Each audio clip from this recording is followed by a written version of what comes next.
Hello, कैसे हो आप? उम्मीद करता हूँ आप अच्छे होंगे। आपकी तैयारी बहुत अच्छी चल रही होगी। हमने अपनी सीरीज स्टार्ट की थी जिसमें हर एक चैप्टर की ऑब्जेक्टिव्स हम देख रहे थे।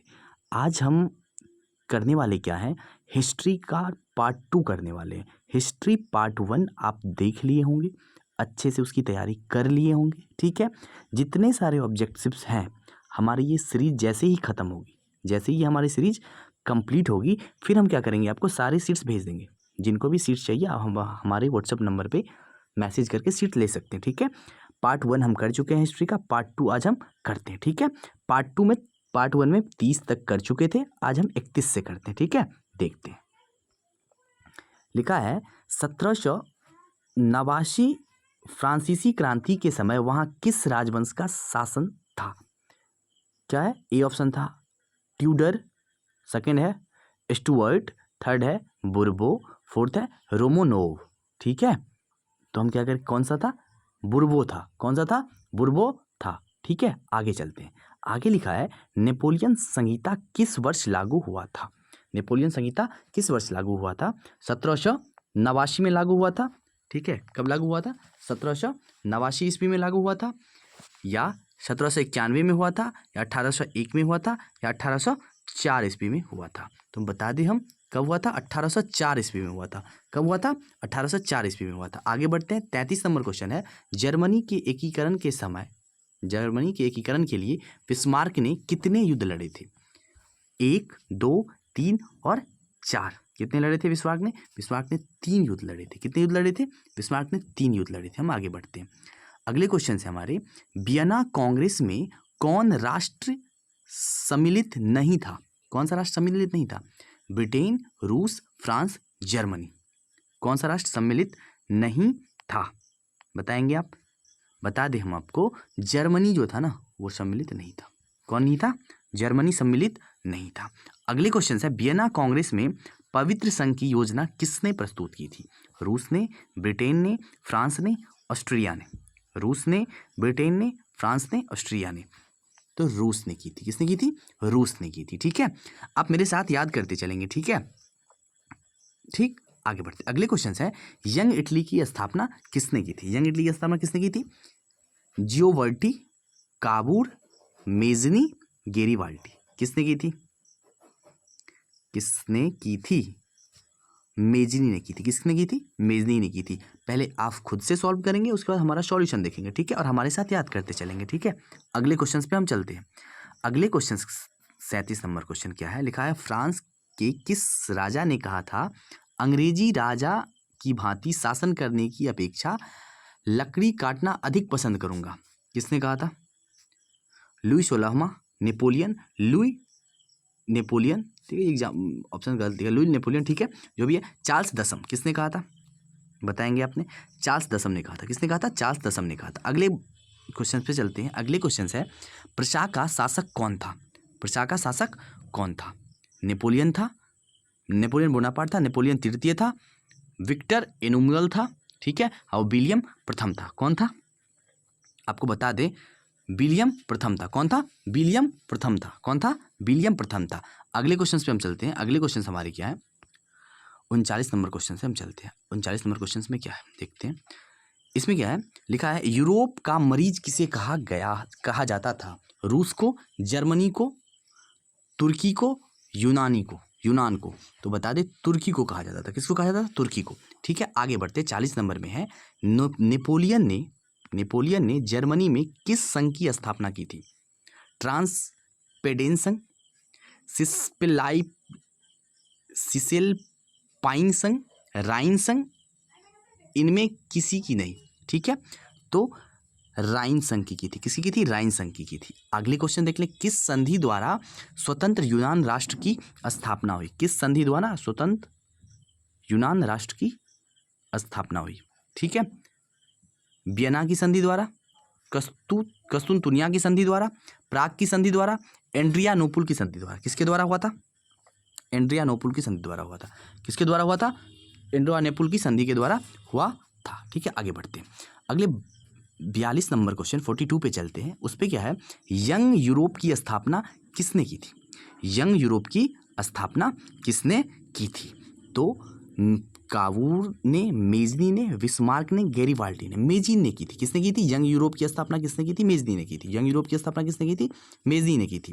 अगले है नव गुएल्फ आंदोलन कहाँ हुआ था? नव गुएल्फ आंदोलन कहाँ हुआ था? इटली में, जर्मनी में, फ्रांस में और ब्रिटेन में। तो इटली में हुए थे। कहाँ हुए थे? इटली में हुए थे। आगे बढ़ते हैं। मेटरनिक कौन था? मेटरनिक कौन था? ऑस्ट्रिया का चांसलर, फ्रांस प्रसा का चांसलर, फ्रांस का सम्राट, रूस का जार। तो ऑस्ट्रिया का चांसलर था। मेटरनिक कौन था? ऑस्ट्रिया का चांसलर था। आगे हम बढ़ते हैं।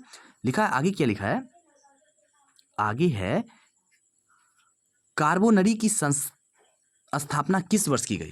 कार्बोनरी संस्था जो थी, कार्बोनरी संस्था थी, उसकी स्थापना कब की गई थी? 1810, 1815, 1830 और 1848 ईस्वी में।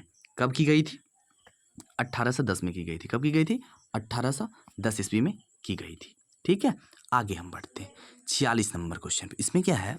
1830 की क्रांति के बाद फ्रांस में किस प्रकार का शासन स्थापित किया गया? 1830 के बाद किस प्रकार का शासन किया गया था? निरंकुश, संघीय शासन, संघीय शासन, गणराज्य, संवैधानिक राजतंत्र। कौन सा था? 1830 की क्रांति के बाद फ्रांस में कैसी शासन व्यवस्था आई थी? निरंकुश राजवंश की आई थी। ठीक है, इस क्वेश्चन को एक बार आप देख लेंगे। ठीक है, ये जो क्वेश्चन है, आप क्या करेंगे? इसे एक बार वेट, आप इसे क्या करेंगे? 46 नंबर के जो क्वेश्चन हैं उसे आप एक बार देख लेंगे। ठीक है, अगर कोई प्रॉब्लम आई इसमें तो आप हमें मैसेज करके कमेंट में डालेंगे। ठीक है, कौन सा आंसर होगा इसका? निरंकुश राजवंश। क्या होगा? निरंकुश राजवंश। अगले क्वेश्चन से, लाल कुर्ती नामक संस्था का गठन किसने किया था? बिस्मार्क ने, कावूर ने, मेजनी ने, गैरीबाल्डी ने। किसने किया था? गैरीबाल्डी ने किया था। किसने किया था? गैरीबाल्डी ने किया था। ठीक है, आगे बढ़ते हैं।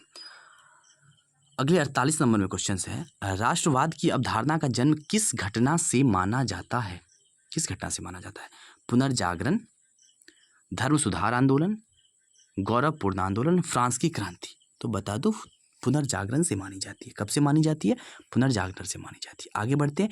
रक्त और लोह की नीति किसने अपनाई थी? बिस्मार्क ने, फ्रेडरिक विलियम चतुर्थ ने, विलियम प्रथम ने और गैरीबाल्डी ने। किसने अपनाई थी? बिस्मार्क ने। रक्त और लोह की नीति किसने अपनाई थी? बिस्मार्क ने। किसने अपनाई थी? रक्त एवं लोह की नीति किसने अपनाई थी? बिस्मार्क ने अपनाई थी। ठीक है, आगे बढ़ते हैं। आगे है 50 नंबर क्वेश्चन है, किस युद्ध के बाद जर्मनी का एकीकरण पूरा हुआ? किस युद्ध के बाद जर्मनी का एकीकरण पूरा हुआ? क्रीमिया युद्ध, सेडोवा का युद्ध, प्रसा डेनमार्क युद्ध, सेडान का युद्ध। तो सेडान के युद्ध के बाद पूरा हुआ था। किसके युद्ध के बाद पूरा हुआ था जर्मनी का एकीकरण? सेडान के युद्ध के बाद पूरा हुआ था। आगे बढ़ते हैं। आगे लिखा है, किस संधि द्वारा जर्मनी का एकीकरण पूरा हुआ? किस संधि द्वारा जर्मनी का एकीकरण पूरा हुआ? डेनमार्क की संधि, ग्रेस्टीन की संधि, प्राग की संधि और फ्रैंकफर्ट की संधि। किस संधि द्वारा हुआ था? फ्रैंकफर्ट की संधि के द्वारा हुआ था। किस संधि द्वारा हुआ था? फ्रैंकफर्ट की संधि के द्वारा हुआ था। ठीक है, आगे बढ़ते हैं। 52 नंबर क्वेश्चन में है, जर्मनी एवं इटली के एकीकरण के समय फ्रांस का शासक कौन था? जर्मनी और इटली के समय फ्रांस का शासक कौन था? नेपोलियन बोनापार्ट, नेपोलियन तृतीय, विक्टर एमेनुअल, विलियम प्रथम। नेपोलियन तृतीय था। कौन था? नेपोलियन तृतीय था। ठीक है, फ्रांस की क्रांति का प्रमुख कारण था। अगले क्वेश्चन है, फ्रांस की क्रांति का प्रमुख कारण क्या था? प्रजातंत्र शासन, निरंकुश शासन, गिरफ्तारी पत्र और मनशवदारी प्रथा। निरंकुश शासक था। क्या था? निरंकुश शासक। क्या था? निरंकुश शासक था। ठीक है, शासन था। ठीक है, आगे बढ़ते हैं। क्या फ्रांस में किस शासन वंश की स्थापना वियना कांग्रेस के द्वारा की गई? बुर्बो की गई थी। किसी की गई थी? बुर्बो की गई थी। ओह, एक मिनट। फ्रांस में किस शासक वंश की स्थापना वियना कांग्रेस के द्वारा की गई थी? तो बुर्बो वंश की गई थी। ठीक है, अगले विलियम प्रथम कहाँ का शासक था? विलियम प्रथम कहाँ का शासक? इटली, प्रसा, ऑस्ट्रिया और यूनान। कहाँ का शासक था? प्रसा का था। कहाँ का था? प्रसा का था। आगे बढ़ते हैं। आगे है, बिस्मार्क क्या था? बिस्मार्क क्या था? कवि, नाटककार, संगीतकार, कूटनीतिक। कूटनीतिज्ञ था। बिस्मार्क कौन था? कूटनीतिज्ञ था। आगे चलते हैं। आगे लिखा है, चार्टिस्ट आंदोलन कहाँ हुआ था? ऑस्ट्रिया, यूनान, तुर्की और इंग्लैंड। कहाँ हुआ था? चार्टिस्ट आंदोलन कहाँ हुआ था? ऑस्ट्रिया, यूनान, तुर्की और इंग्लैंड। कहाँ हुआ था? इंग्लैंड में हुआ था। कहाँ हुआ था? इंग्लैंड में हुआ था। आगे बढ़ते आगे है 1870 सन 1870 में फ्रांस और प्रसा के बीच युद्ध कहाँ हुआ था? सेडान, सेडोवा, साइराइन और फ्रैंकफर्ट। कहाँ हुआ था? कहाँ हुआ था? सेडान में हुआ था। कहाँ हुआ था? सेडान में हुआ था। आगे बढ़ते हैं। आगे लिखा है नेपोलियन संहिता किस वर्ष लागू हुई? नेपोलियन संहिता किस वर्ष लागू हुई? 1789, 1791, 1801, 1804 ईस्वी। कब हुई थी? आपको 1804 में हुई थी। कब हुई थी? 1804 में हुई थी। वियना कांग्रेस का अध्यक्ष कौन था? वियना कांग्रेस का अध्यक्ष कौन था? नेपोलियन बोनापार्ट था, लुई 16वां था, चार्ल्स 10 था और मेटरनिक था। कौन था? मेटरनिक था। कौन था? मेटरनिक था। वियना सम्मेलन का अध्यक्ष कौन था? मेटरनिक था। ठीक है। आगे क्या है क्वेश्चन? किसने कहा था फ्रांस जब चीखता है तो बाकी यूरोप को सर्दी जुकाम आ जाता है? नेपोलियन ने कहा था, हिटलर कहा था, मेटरनिक कहा था, गेरिबाल्डी कहा था। किसने कहा था? किसने कहा था? मेटरनिक ने कहा था। किसने कहा था? मेटरनिक ने कहा था। काबूर कौन था? अगले क्वेश्चन से 62 नंबर क्वेश्चन है। काबूर कौन था? जर्मनी का राजा, इटली का प्रधानमंत्री, इटली का राजा, जर्मनी का मंत्री। कौन था? आपको बता दें वो इटली के प्रधानमंत्री थे। काबूर कौन थे? इटली के प्रधानमंत्री थे। ठीक है। कौन थे? इटली के प्रधानमंत्री थे। ठीक है। आगे हम बढ़ते हैं। 63 नंबर क्वेश्चन चलते हैं। आगे लिखा है फ्रेंड्स ऑफ इटली नामक संस्था का गठन किसने किया था? जियोबार्डी ने, चार्ल्स एल्बर्ट ने, विक्टर एम्मानुएल ने और मेजनी ने। किसने किया था? मेजनी ने किया था। किसने किया था? मेजनी ने किया था। ठीक है। अगले क्वेश्चन पे चलते हैं। अगले क्वेश्चन से 1830 की क्रांति के बाद फ्रांस में किस प्रकार का शासन स्थापित हुआ? किस प्रकार का शासन स्थापित हुआ था? संघीय शासन व्यवस्था, संवैधानिक राजतंत्र, निरंकुश शासन और गणराज। 1830 की क्रांति के बाद फ्रांस में संवैधानिक राजतंत्र स्थापित हुई थी। कौन सी हुई थी? संवैधानिक हुई थी। ठीक है। आगे बढ़ते अगले लास्ट क्वेश्चन से। आज की क्लास की लास्ट क्वेश्चन है। ठीक है। आगे है रोमानीवाद क्या था? रोमानीवाद क्या था? एक राजनीतिक आंदोलन था, एक सांस्कृतिक आंदोलन था, एक आर्थिक क्रांति था, एक धार्मिक क्रांति था। तो ये क्या था? रोमानीवाद एक धार्मिक क्रांति था। ठीक है। इस तरीका से हमने हिस्ट्री के जितने भी ऑब्जेक्टिव थे वो सारे ऑब्जेक्टिव हमने इंपॉर्टेंट ऑब्जेक्टिव कंप्लीट कर लिए। ठीक है। 2 पार्ट में हमने कंप्लीट किया, पार्ट 1 और पार्ट 2 में। पार्ट 1 और पार्ट 2 में। पार्ट 1 और पार्ट 2 में किया। आपने पार्ट 1 में पार्ट फर्स्ट में आपने 1 से कहाँ तक किया? 1 से लेकर आपने 30 तक किया। और पार्ट 2 जो हमने आज किया उसमें पार्ट 2 में हमने क्या किया? 31 to 65 कर लिया। ठीक है। इस तरीक़ा से हमारी ऑब्जेक्टिव क्या हो जाती है? ख़त्म हो जाती है।